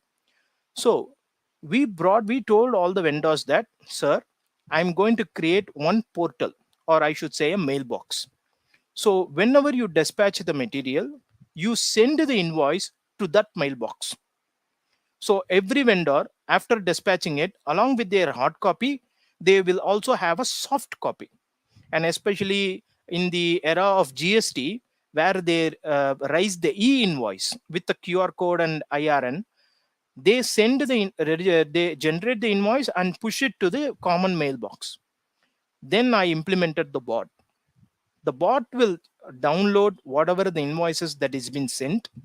It will accept PDF invoices, JPG, PNG, and TIFF if necessary. It will not allow MP3 or MPEG or 4K. Okay, so that's what I have trained my bot to. It recognizes only these 3-4 restricted formats. It will download the invoice. Then we implemented the OCR technology. So I'm not getting into some technicals. OCR is something that you can even download from your mobile, guys. There is an OCR app. There are several OCR apps. You click that, install your OCR app, you scan your book.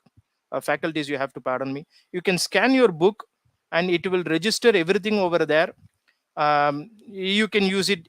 It will convert your paper into a text where you can edit.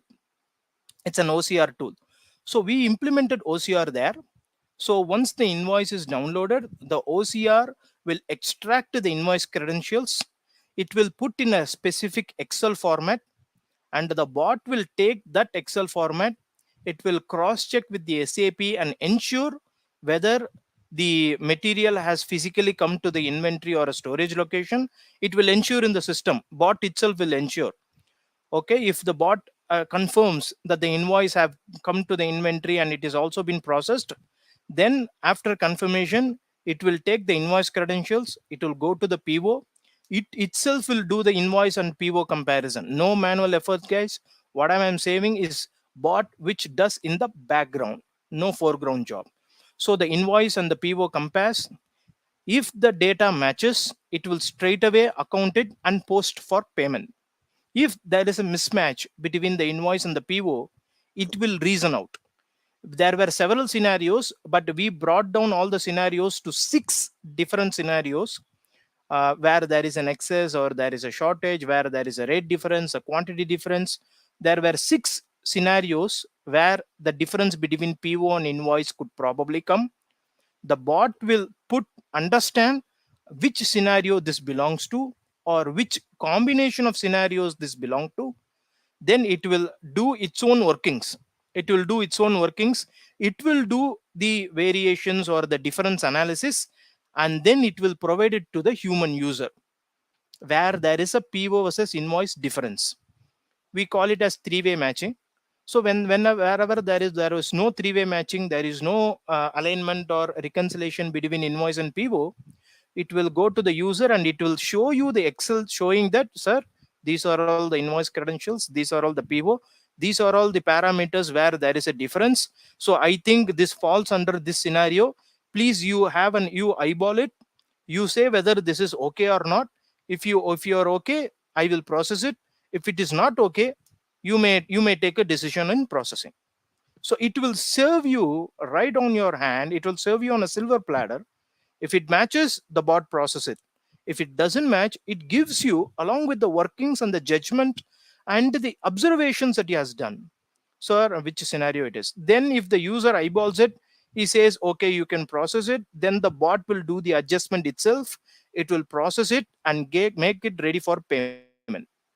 And whenever the payment cycle happens, it may be weekly once or weekly twice or every day. During the payment cycle, it itself will go to SAP, download all the dues, compares it, and it will adjust itself with any open advances, and it will give it to the user saying that, sir, these are all the list to be paid today, and total value is this. Plant wise, this is the MSME vendor wise, non-MSME vendor wise, these are all the cases. These are all the advanced adjusted cases. Everything will will be served to you in an Excel or in a summary.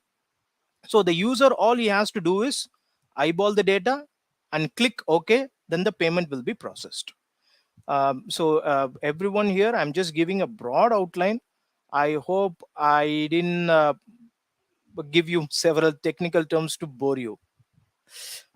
Thank you, So, Venkatrakrishnan.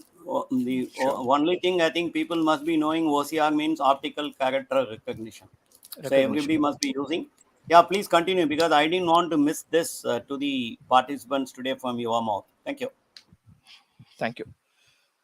So, as we are talking about some benefits, there are also some challenges. Like I said, the RPA bot does not understand complexity.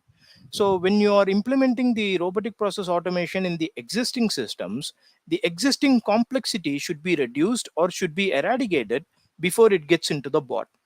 If the bot is implemented along with those complexities, the bot will struggle and it will stop working.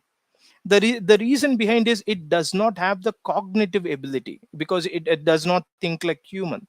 It cannot take a decision. As long as you give some if and condition, it will struggle with the ambiguous data, as it does not have the cognitive abilities. And in order to perform the tasks, you will have to give some access to the bots, and the same has to be ensured that those access are restricted, because any unauthorized access to the bot will have a huge impact on the data breaches and compromising of the sensitive information thereby, because data is a new oil, and if the data is falls on the wrong hands, there can be a huge collapse. So that is one of the challenges in the limitation thereby. And the challenges also as follows in the implementing of RPA. First, you will have to identify which process you need to automate. You cannot automate any process that you see, okay, it is not working, so let me automate. No. The process, you have to identify the right process, which has to be voluminous. And whatever the investment that you are making, you should also ensure that this process will bring you the proper return of investment. So request everyone, especially on the students, you always have to ponder about return on investment. So it is high time we recognize that. So any investment that you do, either personal or professional, ensure it gives you some returns, either tangible or intangible, the case may be. And this RPA is a game changer, like I told initially. And it is not something that you are not only changing the process, you are changing the culture. So this change management is one of the key challenge, and that you can expect a lot of resistance with the employee who has already practiced and already got enough of, got used to the regular process. So the implementation, a successful implementation of RPA also comes with a proper change management, where you can convince the employee that it is going to help him, not replace him. And the data security we talked about, the restricted access should be provided to the bot to ensure the compliance or the compliance factors are met. And finally, the vendor selection.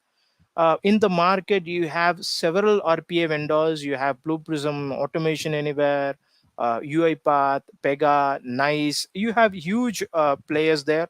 The selection of appropriate vendor and the implementation partner, not all the partner will do. Let's take like this. You buy a product, by for installing, and you may call another person. Okay, you buy an AC or you buy something, the installation will be done by a different department. Likewise, the vendor, the RPA product provider need not be the service provider as well. So you will have to select the appropriate vendor who aligns with the organizational goals, and who should be, and should give you the proper hypercare and support thereby for a successful implementation. So like I said, it RPA lived yesterday, is living today, and will live tomorrow, where the RPA has the basis of the cognitive capabilities are being built in the RPA today. With the advancements of this artificial intelligence, the big data analysis, and the NLP, the natural language processing, the cognitive capabilities are being instilled in RPA, and the iterations and the testing is going on in the industry thereby. And notwithstanding that, they call it as hyper automation or highly intelligent automation, the HIA, where the RPA, which already interacts with other apps, It will also interact with AI and ML to do the data analytics, where it will provide start to end a complete comprehensive automation ecosystem. And finally, it will also have the increased collaboration with any new technology that is coming in. It will enable a seamless collaborations thereby, and it will ensure there is a secure data exchange thereby. So if someone is trying to opt for a career in RPA, they need to have good technical skills on the programming languages, the ability to think analytically, and to identify which process is good for automation opportunities, the effective communication skills in order to collaborate with the CFT teams.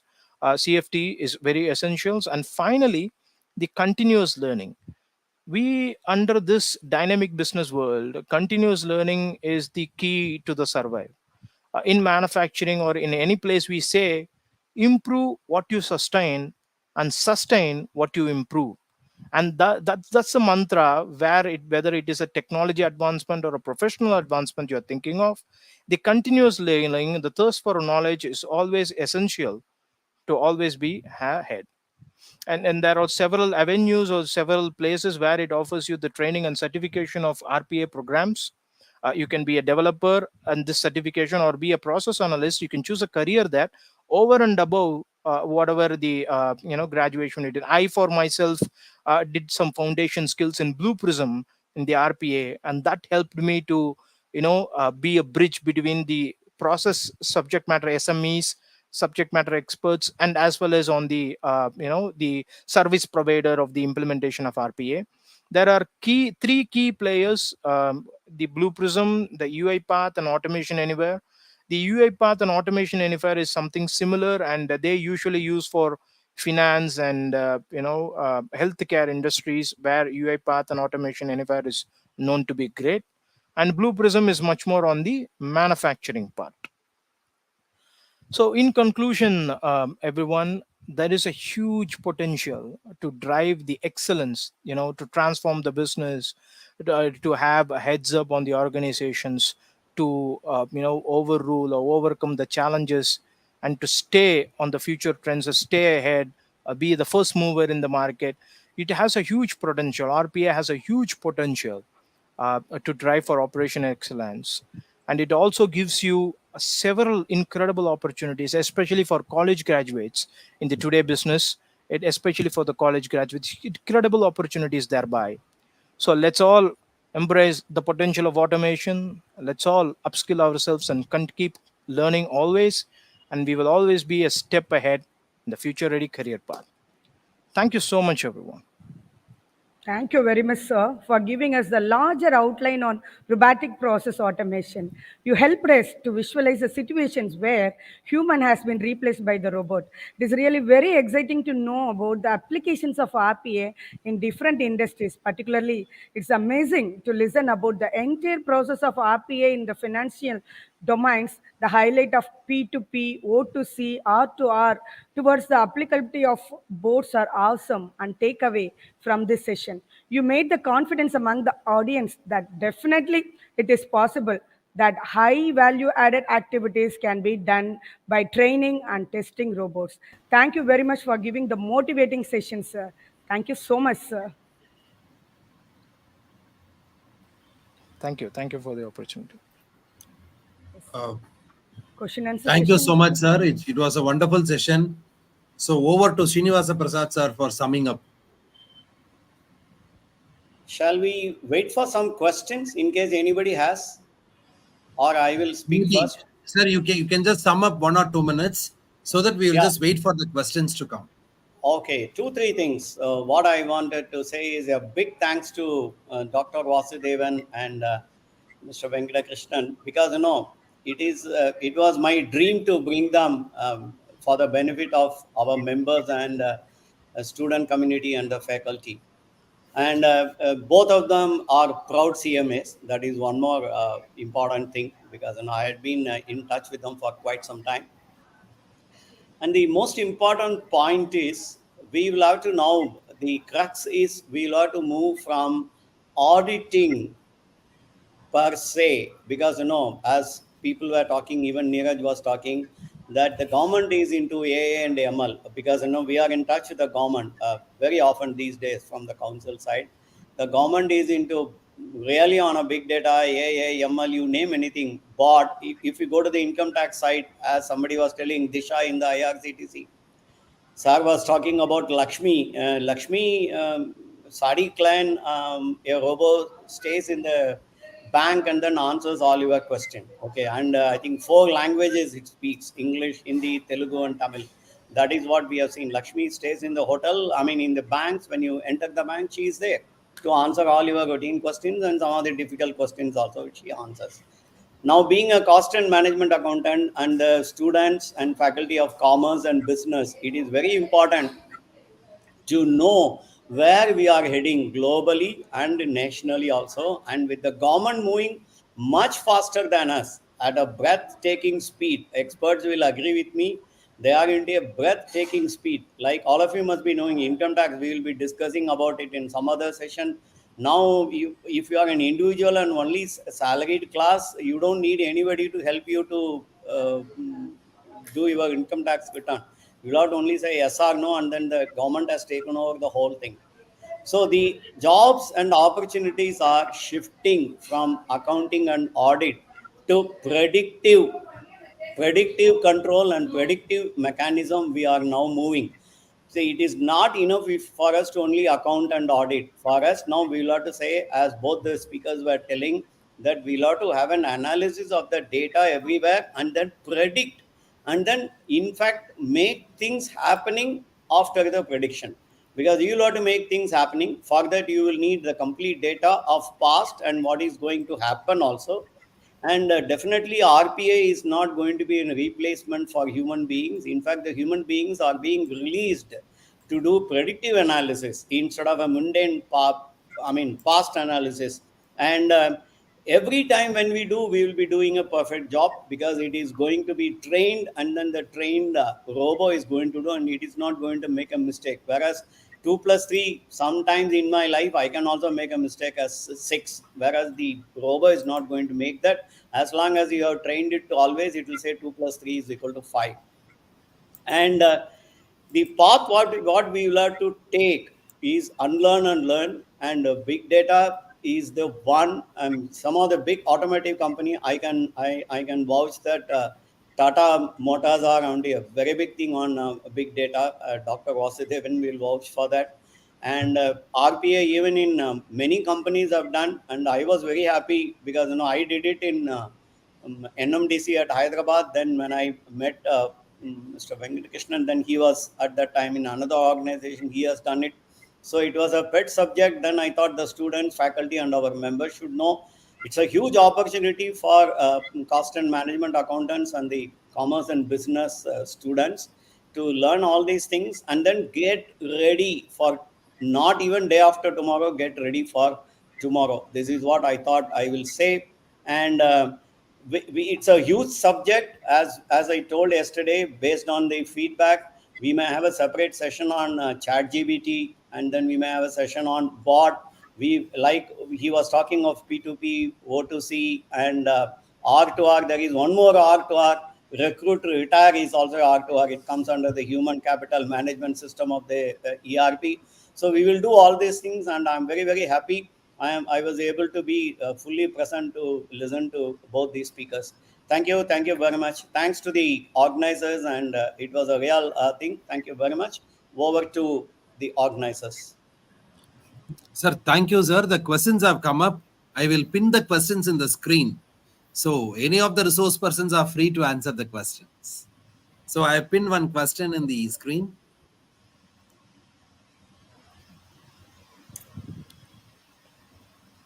So either Vasudevan sir or Venkat sir can answer.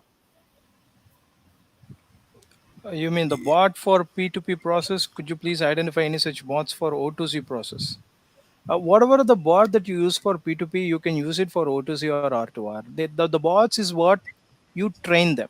Okay, it's an open-ended. It's a digital assistant which is free to learn anything. So whatever you teach them, whether you teach them P2P, whether you teach them O2C, or whether you teach them hacking language, it doesn't matter.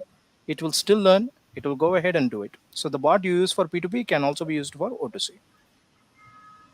Uh, can I just add one more point? I mean, that could also be a general Yes, sir. response Yes, to sir. the area of difference between. See, the when we talk about trained automatics, robotics, and I think it's a trained formula. Like it is all programmed, and then it responds. Very rightly put by Mr. CMA Venkatakrishnan. The point that where ML and AI differs is here it is programmed. In machine learning and artificial intelligence, it is programmed to learn is machine learning. Programmed to learn and respond is artificial intelligence. All the three are programming only, but it goes at different levels. But you cannot use artificial intelligence in all areas. There are certain very specific areas where it requires very clear cut responses, where you need to have a robotics and automated process rather than artificial intelligence, because things can go haywire. Because this is what I'm why I'm telling this is, on the face of it, artificial intelligence would look very, very fancy, very, very enticing, very, very no, like okay, it can also respond, but if responses can go wrong, it can create haywire. Therefore, for specific areas, that's where human intelligence has to play a very well. We have a lot of big responsibilities that we identified where it requires very clear programmed interventions, where it requires intervention, I mean programming, where it can learn, and the next level where it can respond. That was only one point which can kind of sum up all the three areas I wanted to add. And for the CMAs and other commerce related people, what doctor was talking about programming means we need not be the computer programmers. We should have the domain knowledge. Only the domain knowledge person can give instruction. So it is all the more important that we CMAs, we have the domain knowledge, and in fact we have the domain knowledge about the operations. So whatever we wanted to improve the cost or optimize cost, it all starts with the operation and maintenance. It is not finance, it is on the operation and maintenance. So we are the exactly the right kind of people to do all these things. That is why these kind of programs are being held, so that everybody gets awareness, and then we will go ahead with a detailed program and then make everybody future ready CMS. Thank you. So one more question has come. So the OCR engine, did you give specific formats to upload the invoices? This was indeed a challenging environment for us, having handling at least 450 suppliers and different thereby. We indeed trained at least 120 different formats. We had to train the OCR engine for 120 different formats. But thanks to GST, most of the invoices came through e-invoice, so the format was same. So the extractions by the OCR was easy. But wherever there were some MSME, wherever they did not fall under this 20 crores turnover, which is less than the GST requirement, there we faced the issue. But it goes with the training and testing, training and testing, and training and testing. So we indeed gave 120 formats for that. So there is another question. Do you see the enhancement of IT return filers? Yeah, this is a very interesting question, but nevertheless, very, very important question also. Absolutely, you will see a lot of increase, not only in the number of returns, but the quality of returns, on the authenticity of returns. Because the way the government is now gathering data and information from all the various transactions that are happening, it is able to culminate everything in one particular assessee, whether it is a business or it is an individual. They are able to culminate everything, collect everything, and therefore not only the amount of tax collection that is going to improve, because of nothing can be going beyond the scanning of the IT assessment that is taking place through the automated system or the artificial intelligence system, but also in terms of the volume that it is going to, because once they identified that a particular person has to file a return, so notices will definitely be sent to them. And now that it is not only dependent on PAN, there are Aadhaar data. A person may choose not to get a PAN card and say that I'm getting income from agriculture and therefore I'm not an SSC kind of thing. But that cannot happen. They'll have the other information that is being provided through the Aadhaar. So whatever transactions that do happen, it will come into the system. So I would say one thing is, whenever we talk about any system or process, we only move towards improvements and enhancement in terms of its effectiveness. We all work towards 100% efficiency. How fast, how early we reach is a challenge. But technology is going to make it faster. That is what I can say. And all these AI and other enablers will make it faster. Doctor Vasudevan சொன்னது ஒரு Tamil reality ஷோவோட dialogue தான். ஓடவும் முடியாது, ஒளியவும் முடியாது. That's what it's going to happen. Yeah, thank you, doctor. Thank you. Sir, one specific question addressed to Vasudevan, sir. Kindly give some practical insight, if possible, for application of big data in USA being associated with IOI of US. See, right, there are multiple use cases that we have been handling. One particular use case that I can talk about is about the banking industry. Because we are in the commerce, I don't want to take a healthcare. See, in a banking sector, we have, let us say, we did a use case. There is a use case in which there was a banking company which had 24 different products. When I say products, you will have an FD, you will have a savings bank account, credit card, loan account, and all those stuff. So 24 different products were there. And then you have 10 million customers, 13 million transactions over a period of 6 months' time. Okay. Now, a customer is a customer because they have chosen at least one product of the bank. We have been seeing that whenever, as a customer, we have been receiving so much of information, mailers and WhatsApp and SMS and other things, propelling on, inducing us to telling us that there is a fixed deposit, there is a credit card, or somebody calling us. All these are sometimes irritating us as a customer. And therefore, we get so very pegged off of what is really happening, because why bank is always behind us. But if the bank is going to reach out to a customer for a particular service which they are actually interested in, then it saves a lot of time, it saves a lot of energy, and it saves the relationship between the customer and the bank. So if I'm going to get hundreds of mails from a particular bank talking about this product, that product, I may not even, I'll just keep on deleting. But there could be some product which I would be actually interested if I had read the details, if I read the mailer in detail. But I would have just ignored because it has come as a dump in one of the hundreds. But if the bank is going to send me the right product mailer, then I'll be probably I'll be also choosing that particular product. So we were able to suggest to the bank what you call as a recommendation model, where we were able to tell them what is the next best product that a particular customer is likely to take.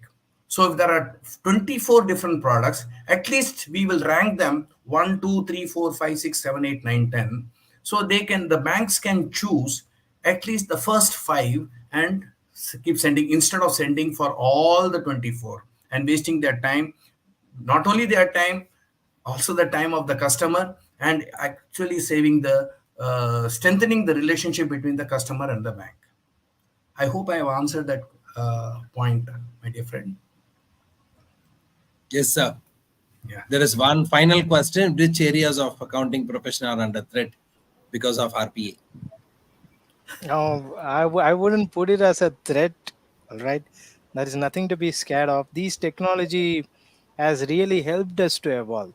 Imagine your grandfather was sending the greetings over letters. Then your mom and dad were sending the greetings over phone. now is just a WhatsApp. So it doesn't mean that we have evolved, but the values remain the same, and we just, it saves times. The same thing happens whenever whatever the financial process that you are talking about, the RPA is going to do, so that it saves you time where you can concentrate on much high value added activities, where you can value addition activities, value mapping activities. Those things can be done. So nothing is in threat. There is a saying, right? AI or RPA will not replace you, but the person who knows AI and RPA will replace you. So the thing is that we have to upskill ourselves. So that nothing is in threat, in my opinion. Thank you, sir. TCS, sir, you had a point to add? Yeah, I said that initially itself, that things are going to change and then we will have to change. I don't see it as a threat. I see it as a great opportunity for us to upskill ourselves and stay relevant in the fields, and then do much better jobs than what we are presently doing. Many of the professionals are doing only a mundane accounting, or maybe a 10th standard student can do, whereas we will have to do for what we are made to do and what we are capable of doing. So that way, we are in a very scintillating and exciting era of learning, continuously learning till our end, and then contribute to the society and to the nation. This is my take. Um, Fantastic, sir. I have one more, I mean, just another point that I would like to take. There is no threat. There is a threat.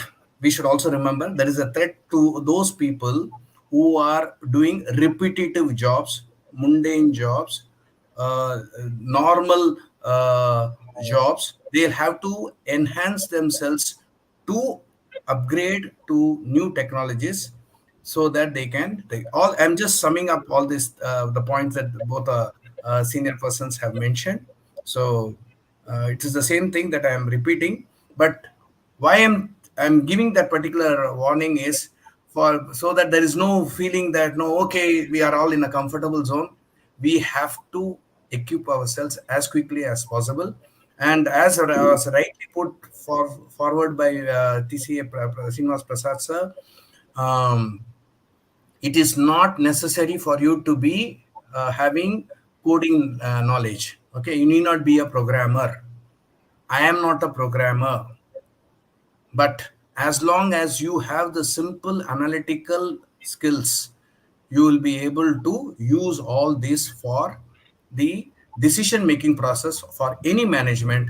And as the CMA slogan goes, behind every successful decision there is a CMA. We'll have to be that CMA. Rakesh, there was one more question on challenges to the RPA, Yes, IT. sir. Ah, so it is also asked by the same person, right? Yes. Yes, sir. Yes, The, sir. The same person. the answer, I don't see it as a challenge. I see it as a opportunity again. It's a great thing. It's not children alone will have to learn. Elders like us have to learn and then be relevant. Look at the way in which the grandparents are using the mobile devices than the fathers and mothers. They are much more advanced. So because they are in tune with the thing. You talk to them, they may be having Twitter account and all. I just don't know what all grandparents have account. Many of us may not be even knowing what is the present Twitter account, whether it is a bird or X. You ask somebody, we may not be able to answer. I again repeat, it is not a challenge. It is an opportunity. Yes, any opportunity comes with a challenge to learn. So we will have to learn. And we have got a lot of experts to be with us, like we have 2 resource persons. So any of the members and students want, we are ready to conduct more and more programs like this, so that it is a learning experience for all the three of us. I will put it that way. It's not that we knew everything. It's a learning experience by getting the questions and by seeing our other keynote speakers, the points that they have brought in. So that way we learn every day. So I believe all of us will learn every day. Thank you. Thank you, sir. Sir, the dedication from 225 students who are still live even after 2 hours.